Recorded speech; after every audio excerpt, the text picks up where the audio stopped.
pedindo tua misericórdia, pedindo tua graça, Senhor. Que tu possas se derramar a nós na tua doce, santa e viva palavra. Senhor, no teu grande e perfeito temor que nós estamos mais uma vez reunidos.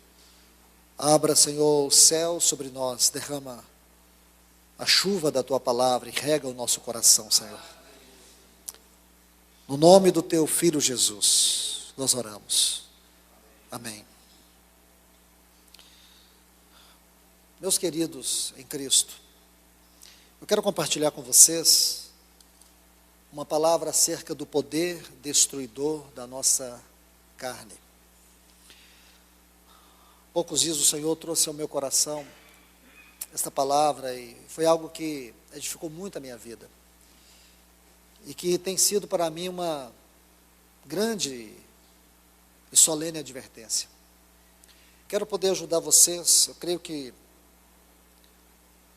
se o Senhor permitir, vamos ter apenas essa palavra, senão talvez estudemos mais uma vez, na medida daquilo que Ele encontrar em nosso caminho para se derramar.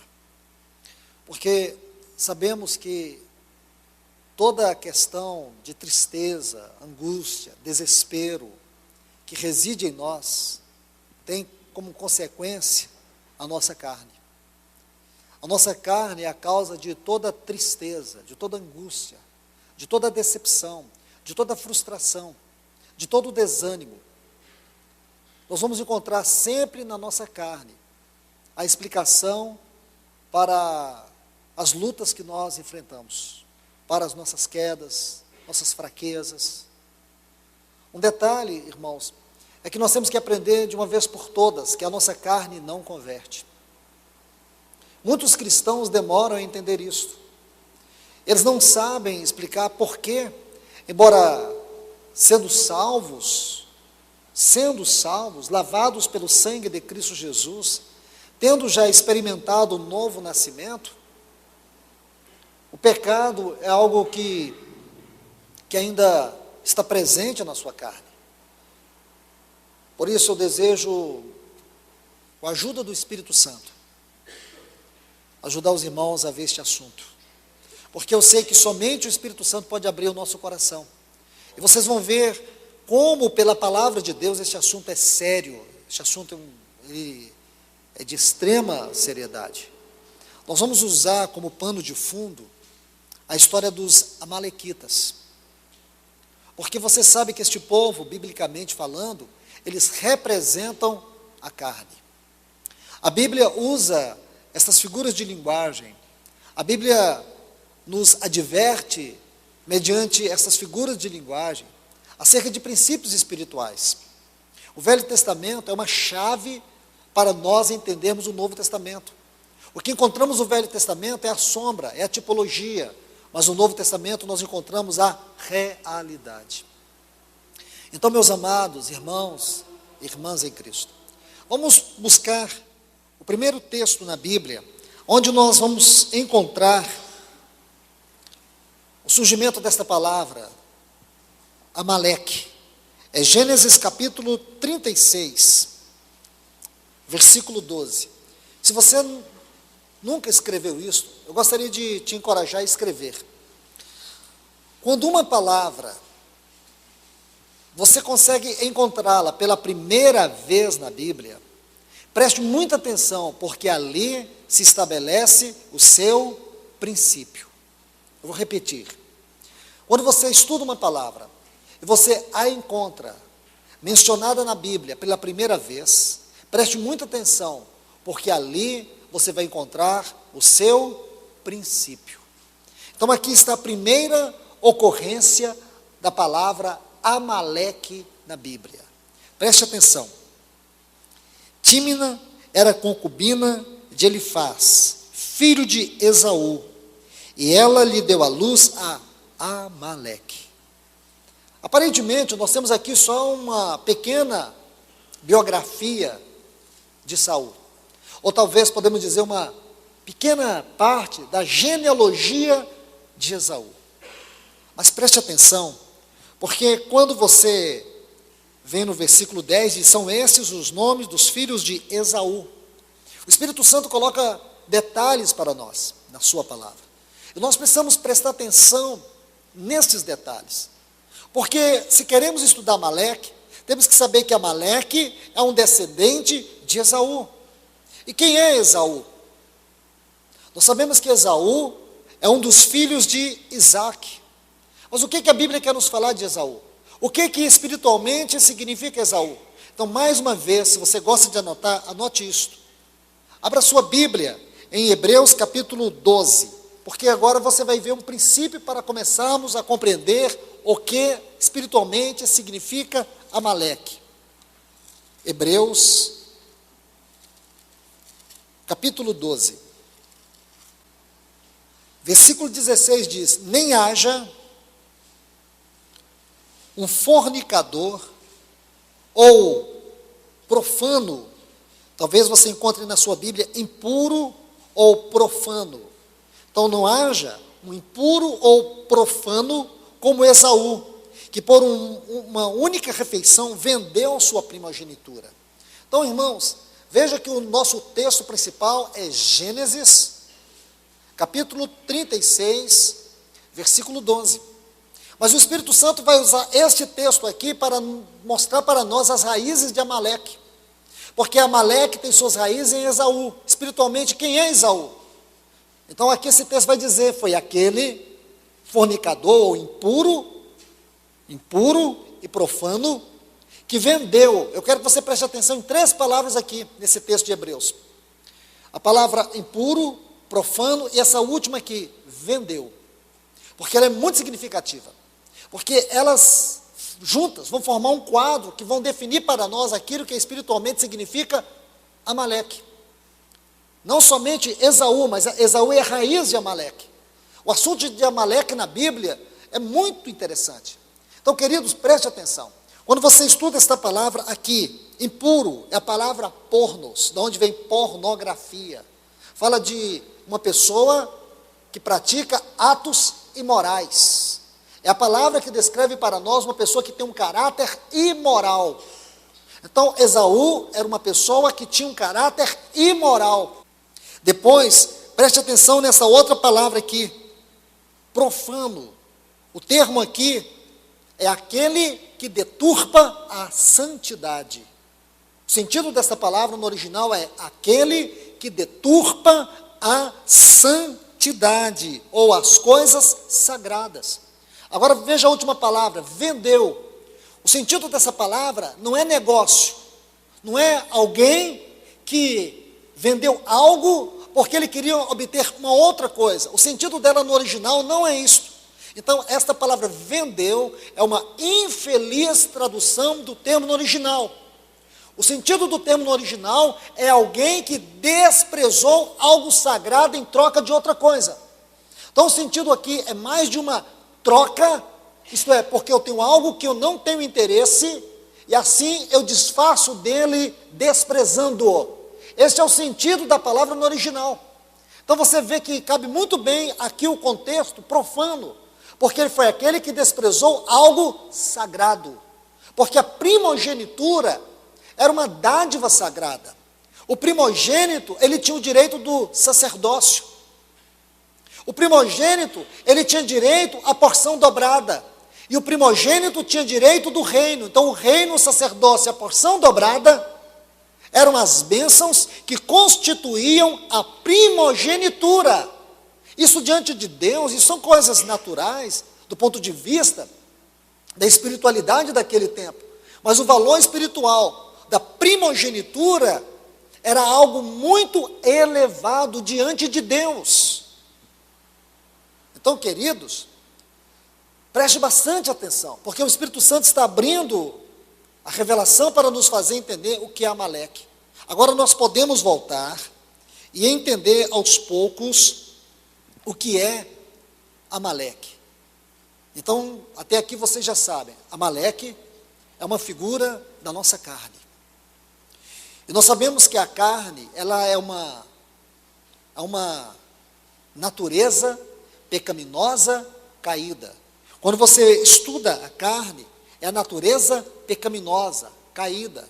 Quando você se volta para a palavra, Você vai ver que fala da natureza corrupta, com todos os seus desejos impuros. A carne não agrada a Deus. A Bíblia diz que carne e sangue não herdarão o reino dos céus. Se você ler Gálatas 5, quando fala das obras da carne, diz: os que tais coisas praticam não herdarão o reino dos céus. Então você vê o quanto isso é sério. O capítulo 8 da Epístola aos Romanos, Paulo vai traçar uma linha paradoxal para falar sobre o andar na carne e o andar no espírito. Então a carne é a natureza pecaminosa. Mesmo após a conversão, essa natureza está aí, essa natureza não converte. Por isso que nós temos que compreender que o método de Deus para tratar com a nossa carne, em primeira instância, é a cruz. E a cruz é negar a nós mesmos. Preste muita atenção nisto. Então veja, aqueles que praticam as obras da carne não podem herdar o reino dos céus. E por último, essa natureza pecaminosa, corrupta, que ainda reside em nós, mesmo em face à nossa conversão, ela precisa ser mortificada, ela precisa ser resistida. Nós não podemos fazer nenhuma concessão com a nossa carne. É uma guerra contínua, porque a carne opera por meio de todos os nossos membros para nos levar a fazer e a viver de forma que tudo que façamos, ou a maneira como vivemos, venhamos desagradar a Deus. Então, amados, são pontos que nós não podemos esquecer. E permita-me ainda colocar dois princípios aqui. O primeiro é que Satanás, o pecado e a morte estão na nossa carne. Escute isto. Satanás, o pecado e a morte estão na nossa carne. Então você já sabe que a carne é a nossa natureza caída, corrompida, ela não converte, precisa ser levada à cruz. Por isso que nós somos ensinados, exortados a viver uma vida de cruz. Essa carne não herda o reino de Deus. A morte, o pecado e Satanás reside na nossa carne. E o segundo ponto aqui é que o pecado é o próprio Satanás agindo na nossa carne. Essa é uma definição drástica do pecado. É o próprio Satanás operando na nossa carne. Então, voltemos aqui para Amaleque. Depois a gente vê aqui em Gênesis, capítulo 36, versículo 12, que a origem de Amaleque está em Esaú. E Esaú é aquele profano, iníquo, que desprezou a sua primogenitura, que era uma bênção sagrada, em troco de um prato de comida. Isso mostra que a carne, ela nunca dá valor, ela nunca quer as coisas sagradas. A carne sempre busca o seu próprio deleite. Vamos prosseguir estudando um pouco sobre Amaleque. À medida que você vai caminhando na Bíblia, a partir de Gênesis 36, você vai vendo Amaleque. Tem um episódio em Êxodo capítulo 17, que vai nos ajudar a entender e extrair algumas lições interessantes acerca dos amalequitas. Por favor, Êxodo capítulo 17. Aqui Israel está em Refidim. Israel chegou em Refidim. Refidim é a 11ª estação da peregrinação do povo de Israel pelo deserto. Então aconteceu um episódio muito interessante aqui. A partir do versículo 8 diz: então veio Amaleque e pelejou contra Israel em Refidim.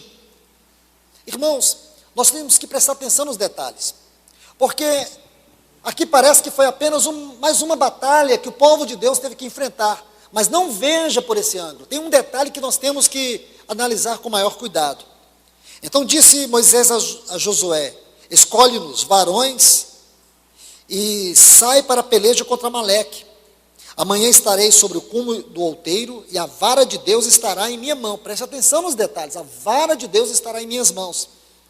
Fez Josué como lhe dissera Moisés, pelejando contra Amaleque. Olha que frase, pelejando contra Amaleque. Mas Moisés e Arão e Hur subiram ao cume do outeiro.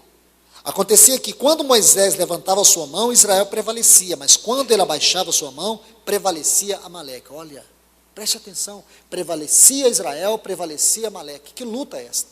Luta onde Israel prevalecia, onde Amaleque prevalecia.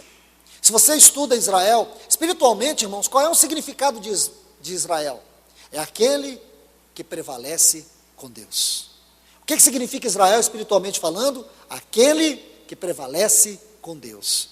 Só que aqueles que prevalecem com Deus, eles estão também sofrendo o poder da força da carne sobre eles. Olha que lição espiritual o Senhor vai nos dando aqui, mas vamos seguir a leitura, depois a gente extrai as lições.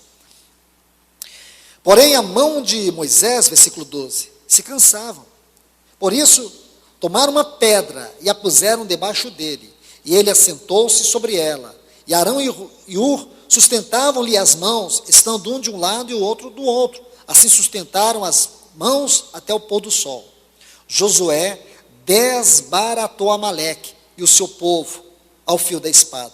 Então disse o Senhor a Moisés: escreve isso para memorial no livro e relata-o a Josué, que extinguirei totalmente a memória de Amaleque debaixo do céu. Você vai ver que não há uma outra nação que Deus julgou com tanta ira e demonstrou tanta ira sobre eles como os amalequitas. Não houve uma outra nação. Deus mandou extinguir, riscar o nome de Amaleque sobre a terra. Vamos ver os detalhes aqui. Observe bem os textos. Quando você lê isso aqui, irmãos, vocês vão precisar de um texto apenas, para mostrar a situação dramática aqui. O que foi que aconteceu? Por que Deus manifestou tamanha ira e indignação contra essa nação? O que foi que eles fizeram? Lendo aqui nós não vamos descobrir. Mas, graças a Deus, em Deuteronômio capítulo 25, a partir do versículo 17, o Espírito Santo vai nos mostrar o que de fato aconteceu. E aí nós vamos voltar para o nosso texto. Então, por favor, anote isso aí, para você descobrir o que ocorreu. Versículo 17 diz: lembra-te do que fez Amaleque no caminho, quando saías do Egito. Deuteronômio capítulo 25, a partir do versículo 17. De como te saiu ao encontro no caminho e te desbaratou a retaguarda de todos os fracos que iam atrás de ti, quando tu estavas cansado e afadigado e não teve temor algum de Deus. Veja que esses textos vão nos ajudar a compreender o que aconteceu. Deuteronômio capítulo 25, a partir do versículo 17. Então vocês vão ver aí, que o Senhor vai nos mostrar o que de fato aconteceu. Quando Israel estava voltando da peleja, aqueles que estavam lá atrás, os fracos, os cansados, eles armaram uma cilada, os amalequitas fizeram isso e atacaram eles. Por isso que o Senhor demonstrou tamanha indignação contra os amalequitas. E aqui nós já temos alguns princípios espirituais. O primeiro é que a carne procura sempre uma oportunidade para nos atacar. A carne não nos dá descanso, irmãos. É o momento que você fica despercebido. É o momento que você acha que está tudo bem. Lembra de Davi? Era tempo dos reis e a guerra. Ele ficou em casa. E quando ele saiu no terraço, ele viu uma mulher. E ali ele caiu. Veja quantos exemplos nós temos na Bíblia. São às vezes brechas pequenas. E a carne não precisa de muito para perverter os nossos sentidos, para perverter nossa consciência, para destruir nossa comunhão com Deus, para destruir a oração. A carne precisa apenas de uma pequena oportunidade. Então, este é um ponto que você tem que ver. A carne sempre estará à espreita para nos sucumbir. Um outro detalhe: a carne sempre derrota os fracos. Veja o texto de Deuteronômio. Olha o que aconteceu aqui em Refidim. A quem Amaleque atacou? Os fracos.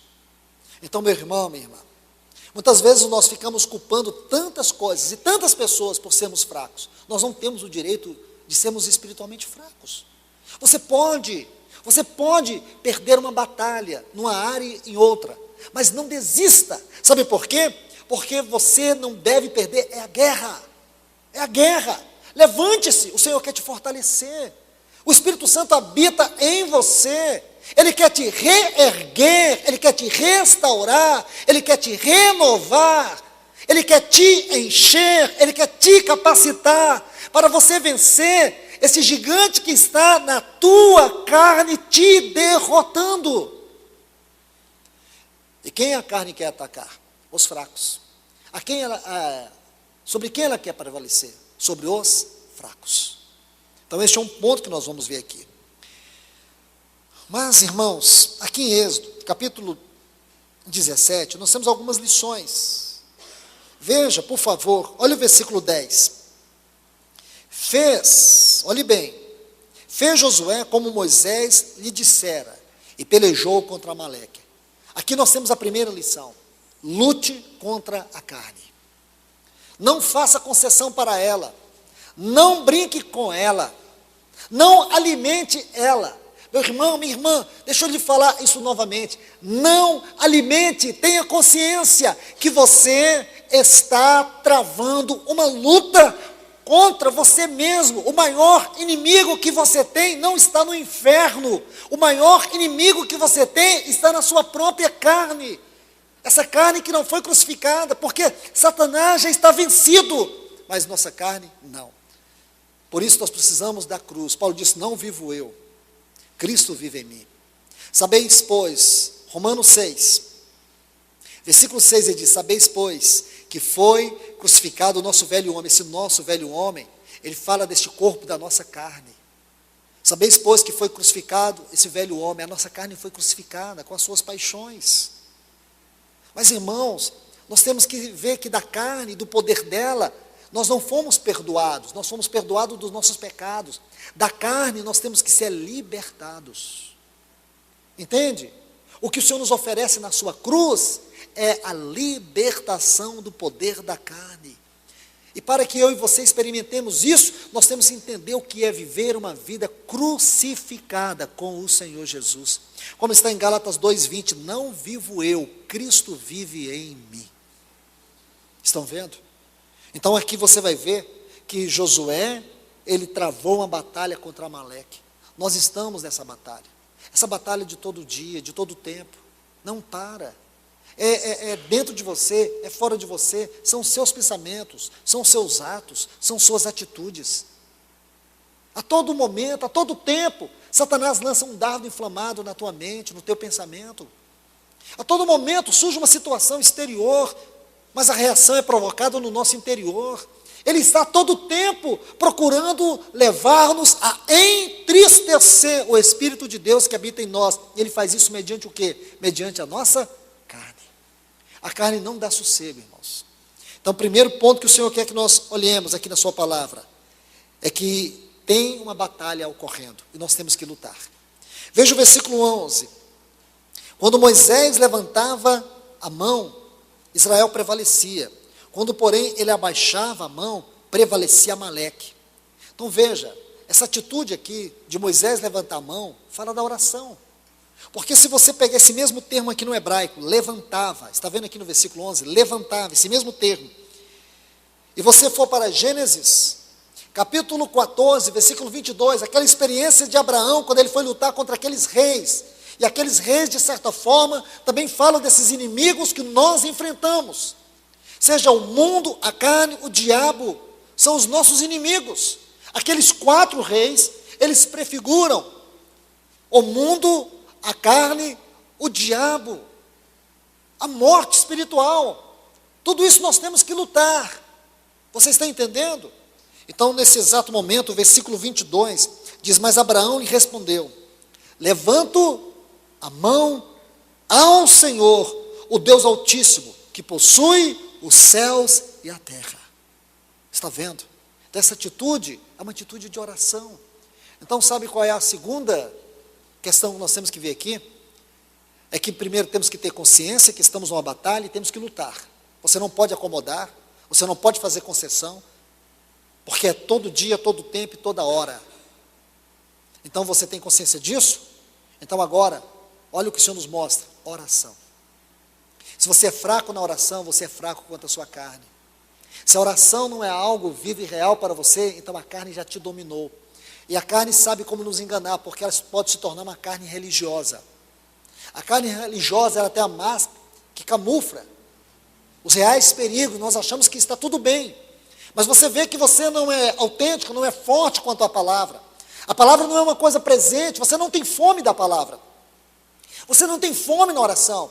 Você percebe que você não cresce espiritualmente. Sabe por quê? A carne, ela se camuflou numa falsa religiosidade. E ela está te enganando. Veja o quão terrível é a carne. Mas há algo que pode te ajudar. Ore. Mas ore de verdade. Ore, mas ore tendo esta consciência. Porque se nós não temos a consciência dos perigos reais que nós enfrentamos por causa da nossa carne, também nossa oração pode se tornar uma oração religiosa. Por isso, irmãos, nós precisamos da ajuda do Espírito Santo. Sem esta consciência, nós nunca vamos saber por que oramos. Porque nós oramos para ter comunhão com Deus. Nós oramos para andar com Deus. Nós oramos para desfrutar Deus. E quanto mais nós pudermos contatar, tocar, desfrutar e andar com Deus em oração, mais a nossa carne vai ser enfraquecida. Veja o versículo 13. Diz assim: Josué desbaratou. Essa palavra desbaratou, a tradução dela no hebraico é incapacitou. Interessante essa palavra. É de incapacidade. Então diz assim: Josué desbaratou Amaleque e ao seu povo a fio da espada. No Novo Testamento, a espada é uma figura da palavra de Deus. Lembra, Hebreus 4,12? Porque a palavra de Deus é viva e eficaz, é como uma espada, cortante e penetrante. Então, a espada é uma figura da palavra de Deus. Um outro meio de você vencer a carne é com a palavra de Deus. Mas, muito cuidado, não busque a palavra de Deus para você ter conhecimento, busque a palavra de Deus para você ter vida.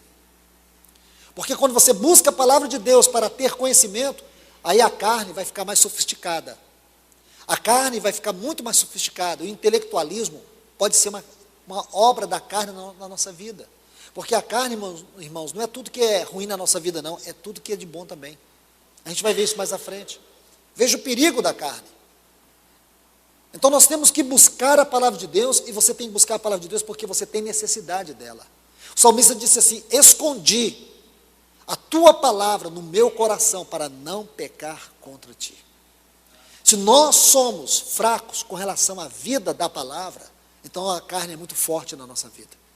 O que torna a carne forte dentro de nós é a nossa fraqueza quanto à vida na palavra.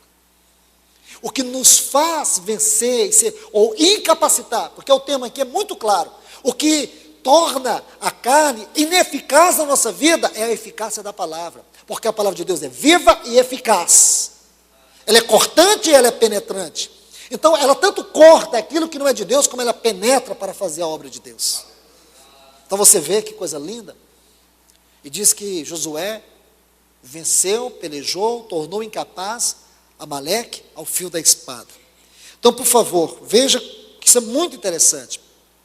Que Amaleque foi enfraquecido, não foi totalmente destruído. Se você estudar, você vai descobrir algo. Amaleque foi destruído totalmente? Não. Mas Amaleque foi enfraquecido.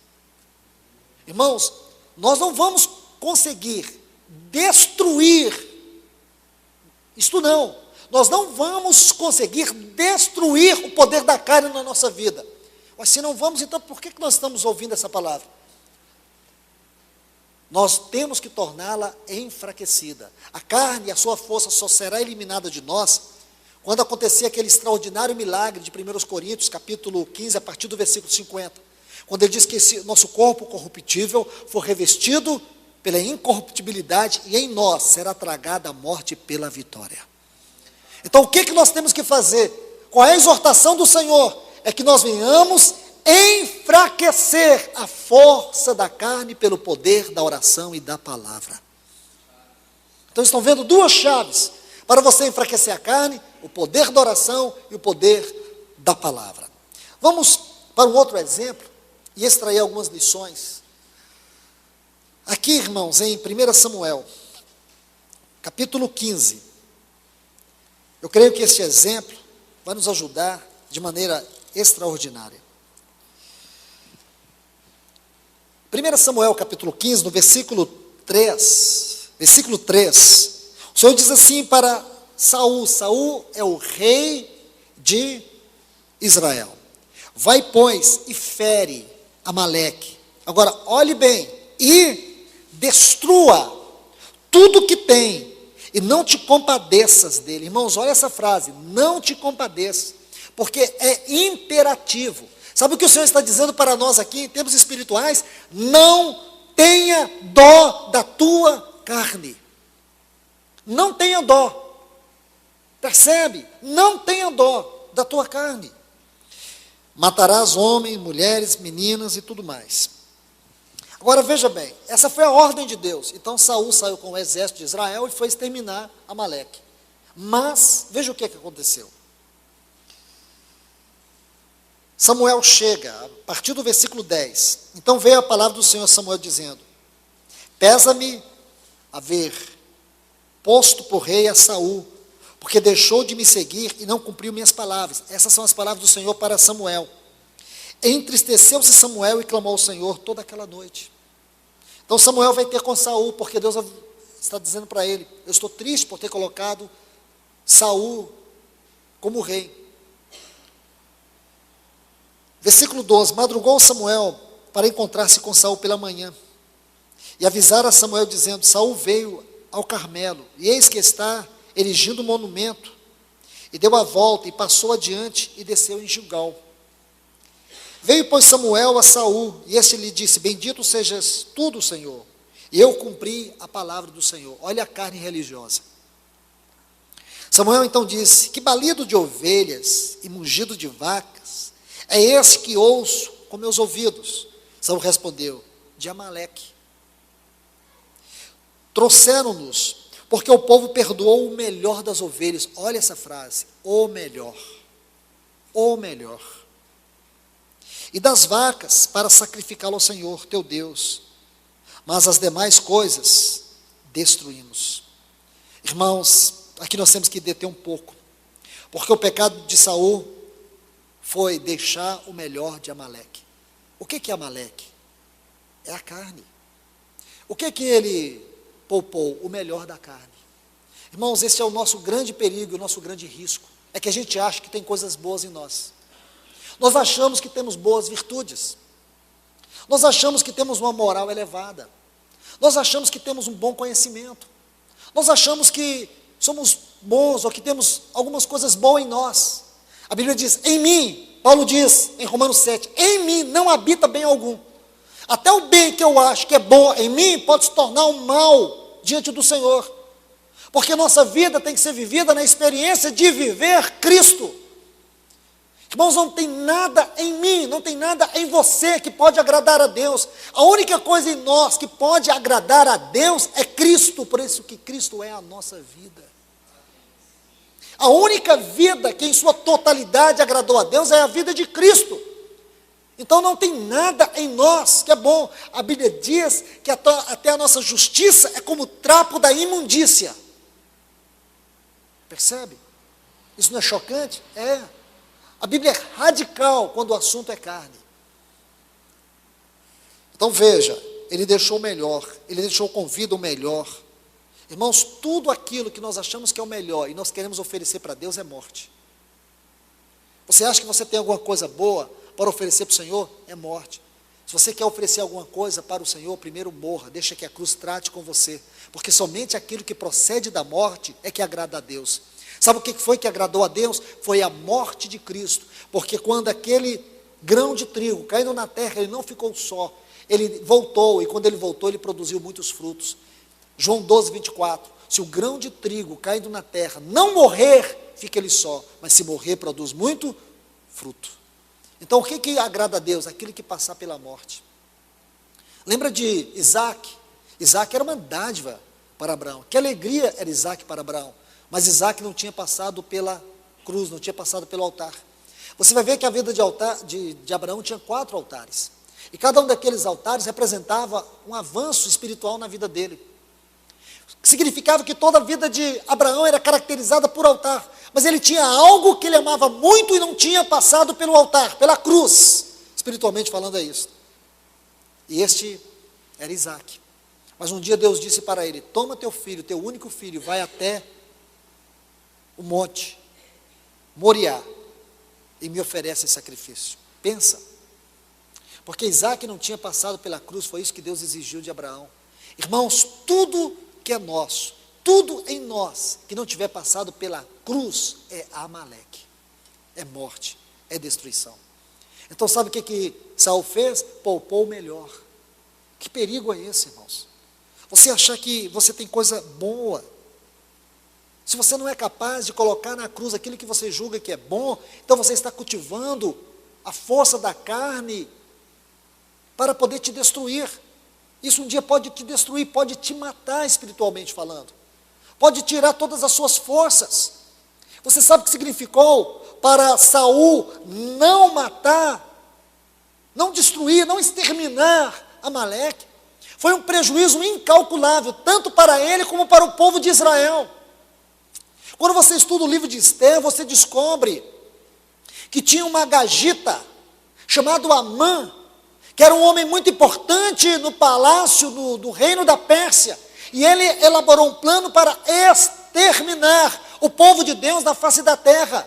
Você se lembra disso? Amã era uma amalequita, um agagita, descendente de Amaleque, porque Saul não exterminou. Agora todo o povo de Deus está prestes a ser destruído, mas o Espírito Santo, tomando a vida de Mardoqueu, motivou, fortaleceu, encorajou Esté para ir diante do rei.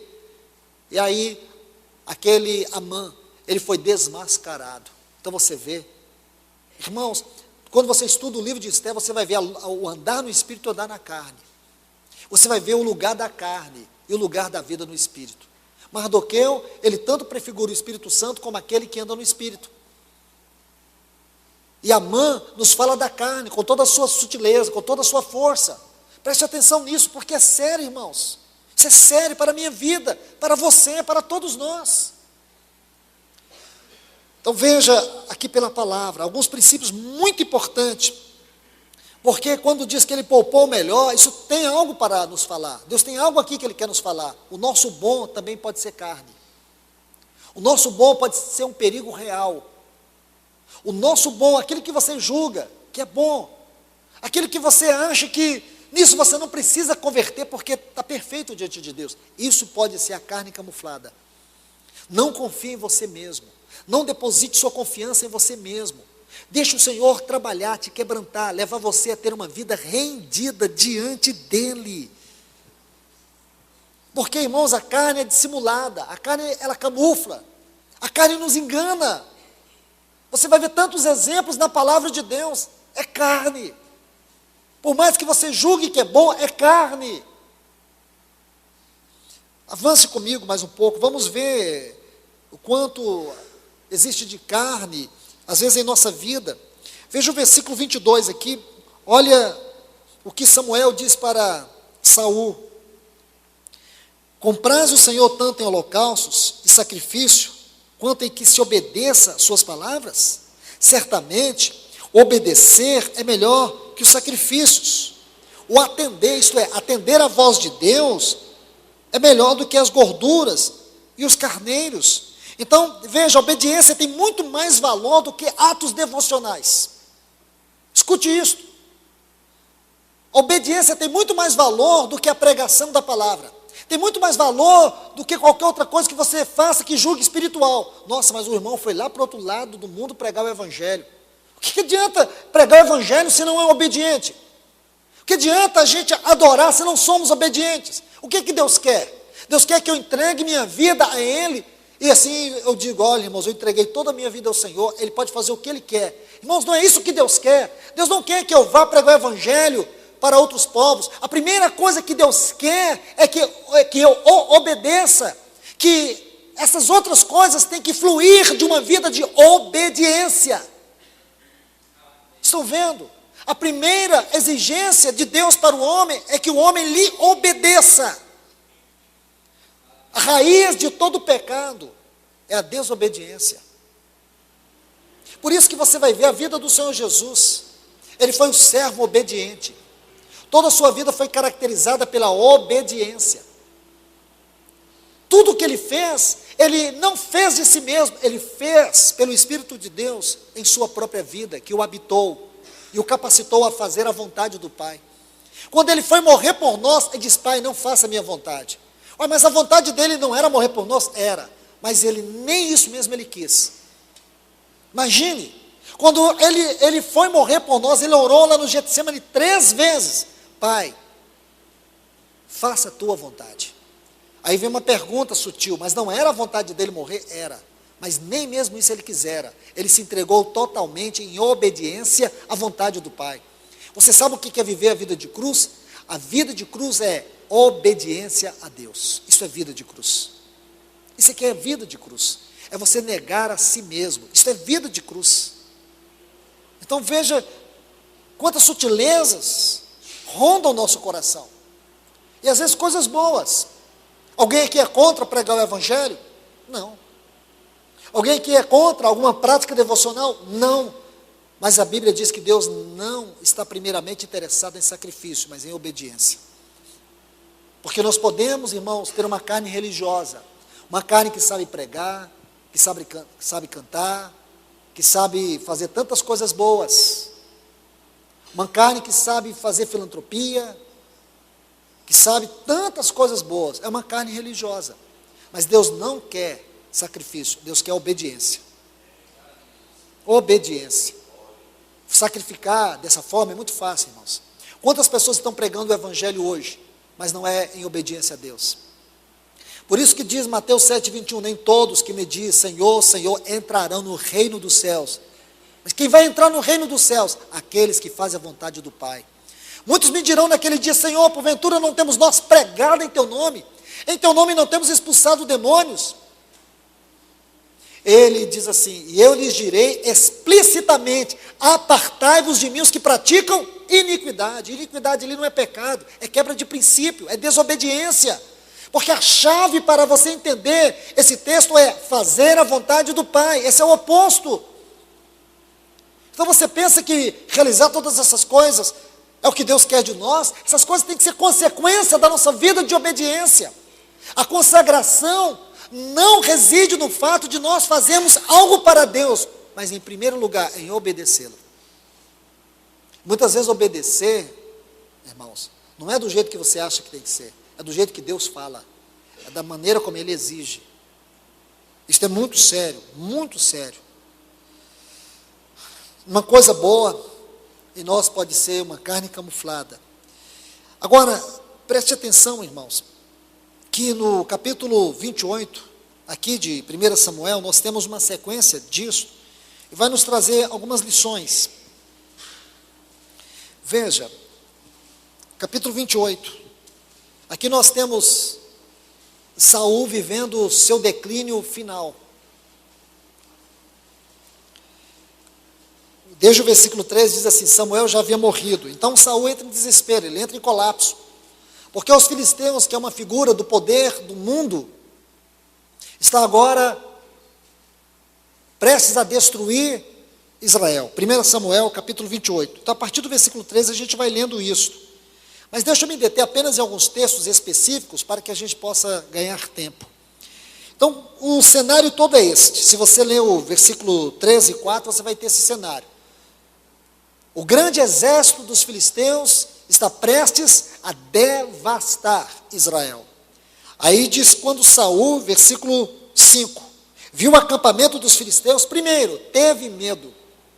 Então, uma pessoa que passa a viver uma vida governada pela carne, ele tem uma característica interior, que é um sinal da sua carnalidade e fracasso: medo.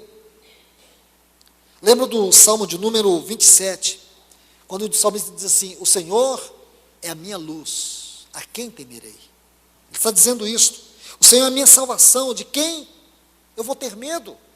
O Senhor é a fortaleza da minha vida, a quem temerei? Então, por que temer?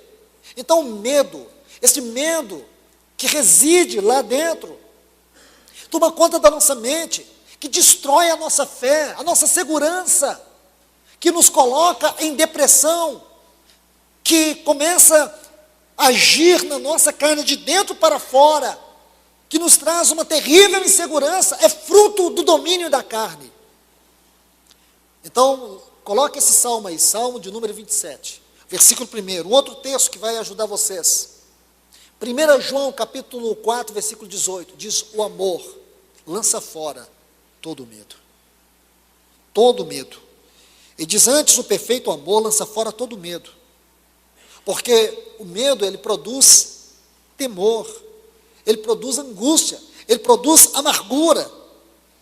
E aquele que teme, João diz assim, aquele que teme, aquele que está com medo não é o temor a Deus, mas aquele que está possuído pelo medo, ele não é aperfeiçoado, ele não é trabalhado pelo amor. Está vendo, irmãos?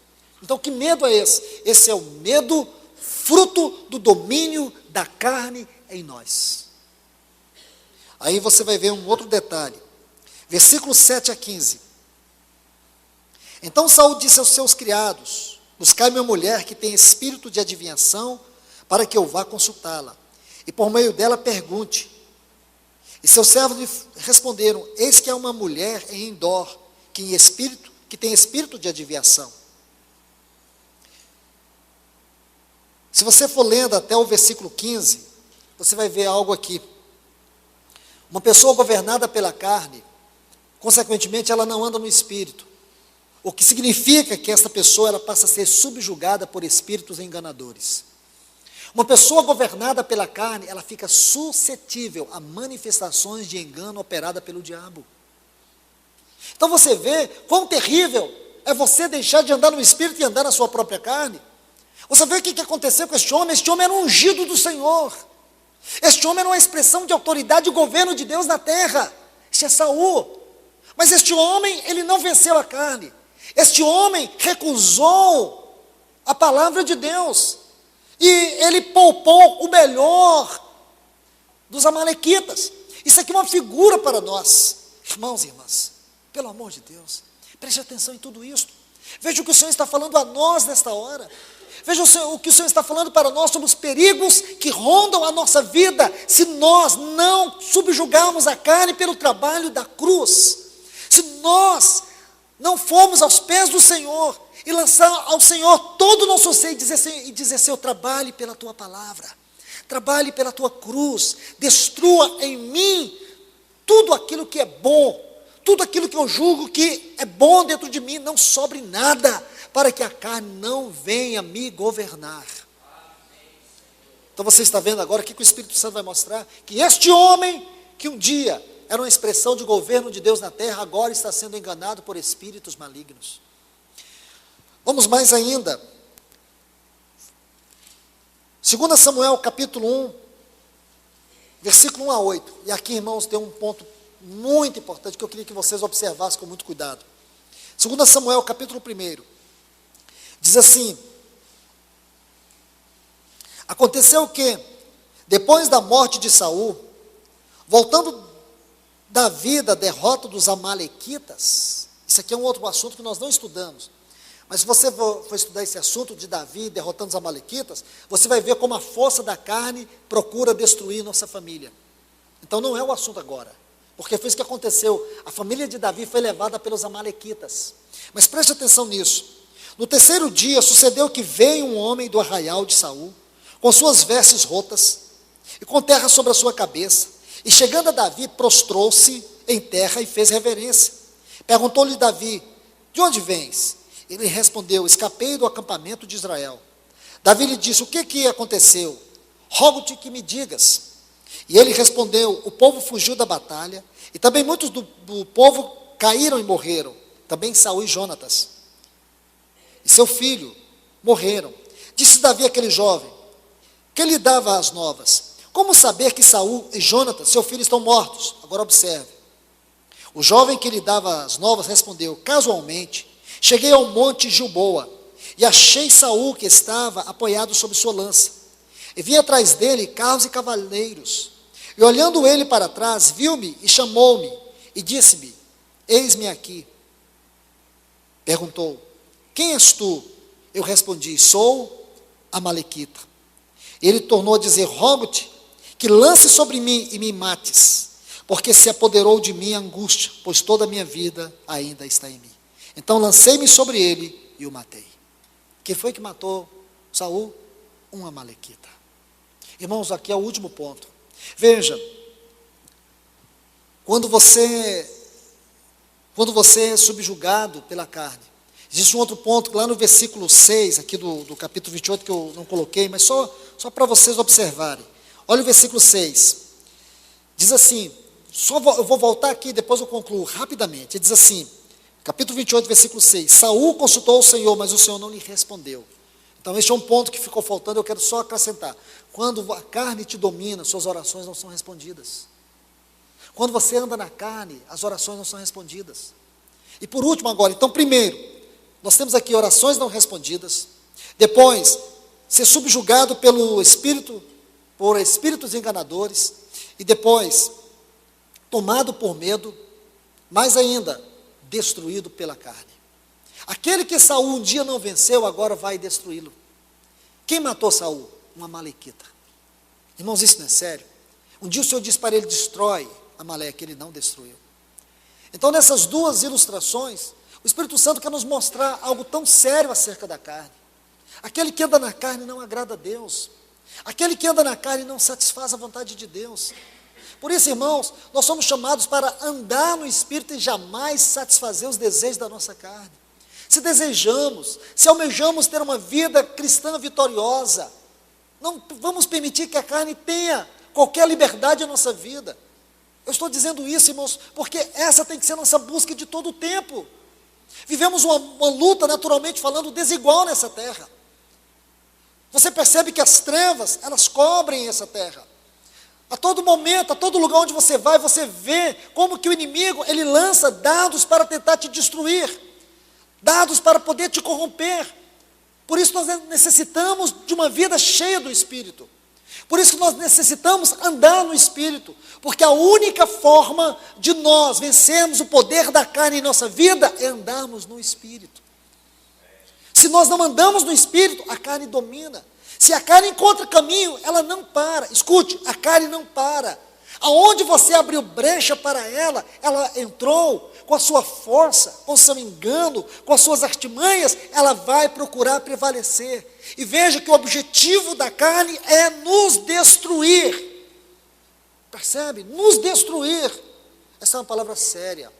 Essa é uma palavra urgente, irmãos. Vocês não podem sair daqui e fechar a Bíblia, esquecer amanhã do que o Senhor lhes falou. Porque essa é uma palavra que pode salvar sua alma. Pode salvar você. Pode te ajudar. Porque vivemos num mundo totalmente corrompido. Em todas as esferas, este mundo está corrompido. E a igreja não está percebendo isso. Como Satanás está destruindo a força do povo de Deus. Como ele destruiu a força de Sansão. Sansão era um homem cheio do Espírito. O Espírito vinha sobre ele e o usava. Mas havia uma outra força na vida de Sansão, que era a força da carne. Sansão, ele foi sendo destruído aos poucos por causa da força da carne. Chegou um momento, irmãos, que a carne de Sansão estava tão vulnerável aos ataques do inimigo, que ele perdeu aquela força interior que ele tinha, que era a sua consagração. Onde estava a força de Sansão? Na sua consagração. Na consagração de Sansão residia a força espiritual. Aqueles cabelos longos era simplesmente um sinal exterior de uma realidade interior. E foi aí que o inimigo agiu na vida dele. Foi aí que aquelas tranças foram cortadas. Não era nas tranças de Sansão que estava a sua força, era a realidade espiritual interior. E aquelas tranças eram um sinal daquela consagração. E você sabe que aqueles cabelos compridos falam-nos do trabalho da cruz, porque a Bíblia diz que é desonroso para o homem ter cabelo comprido, lá em 1 Coríntios, capítulo 11. Então, o que significa espiritualmente falando para o homem cabelos compridos? Para o homem cabelo comprido, espiritualmente falando, fala da cruz. Então, a primeira coisa que o inimigo quer destruir é o poder da cruz na nossa vida, porque é no trabalho da cruz, na operação da cruz, que está toda a nossa força espiritual. Se o inimigo consegue perverter a doutrina da cruz, o assunto da cruz na nossa vida, irmãos, talvez essa seja a explicação para a grande tragédia espiritual do nosso tempo. Não se tem dado valor ao assunto, à doutrina da cruz. praticamente quase ninguém prega sobre a cruz. Quando falamos da cruz, falamos do seu aspecto objetivo, e não do seu aspecto experimental. O caminho da cruz. O assunto do caminho da cruz é o assunto mais amplo no que diz respeito à doutrina da cruz. O Senhor Jesus, ele deu mais ênfase ao caminho da cruz do que o aspecto objetivo da cruz. Não que o aspecto objetivo não tem valor, porque sem o aspecto objetivo, o caminho da cruz não tem significado algum. Mas, irmãos, veja a seriedade disso. Veja o que o inimigo quer fazer. Ele quer destruir essa fonte de força espiritual que nós temos, que é a nossa vida de cruz. É aquilo que nos identifica com o Senhor. É aquilo que nos faz diferente nessa terra. Por que nós somos diferentes, irmãos? É porque não bebemos, não fumamos, não temos essas práticas? Tem nada a ver disso, irmãos.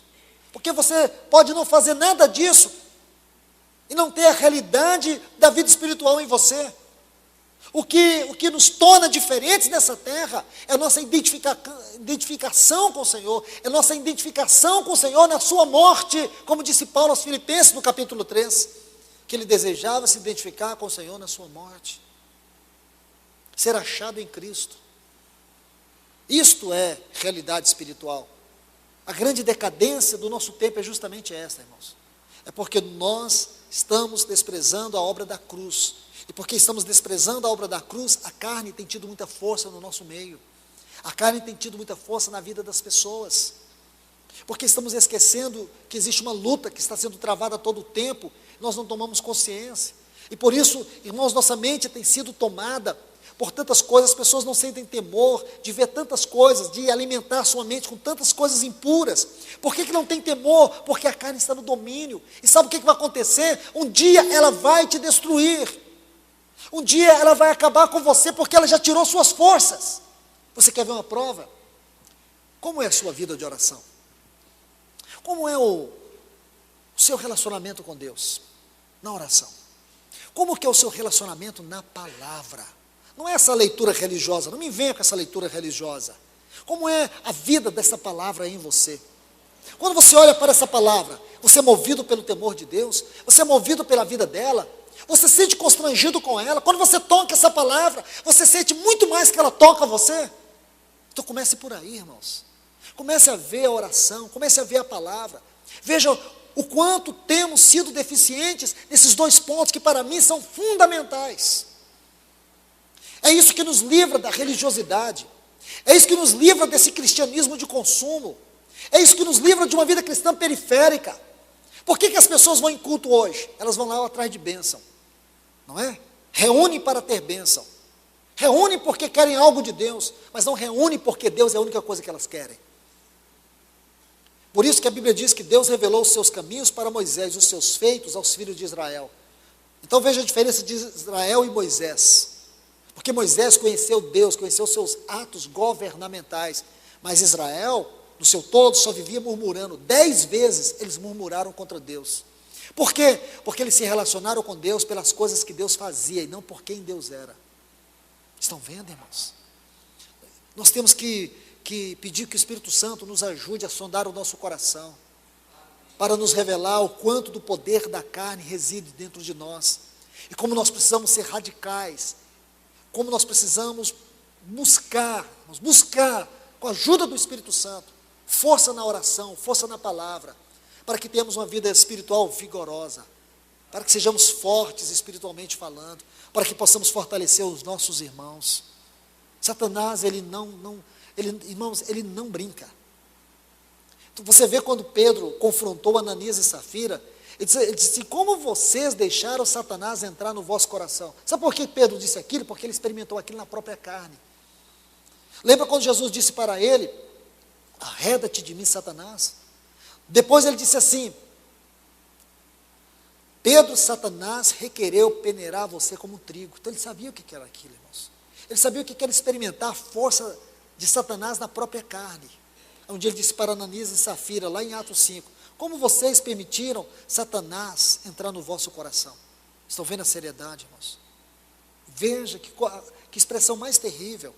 Satanás entrar no nosso coração é o cúmulo do pináculo da força da carne. Que o Senhor nos ajude, irmãos. Que o Senhor nos ajude.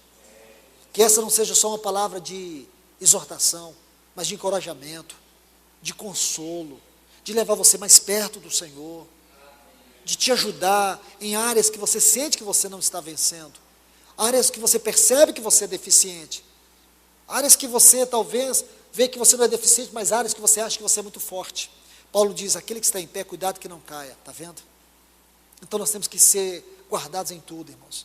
Eu sei que a única coisa que nós podemos fazer é nos lançar completamente nos braços do nosso Pai, para que Ele cuide de nós, lançando-os totalmente sobre dizer, Senhor, cuida da minha vida, porque eu não posso cuidar dela.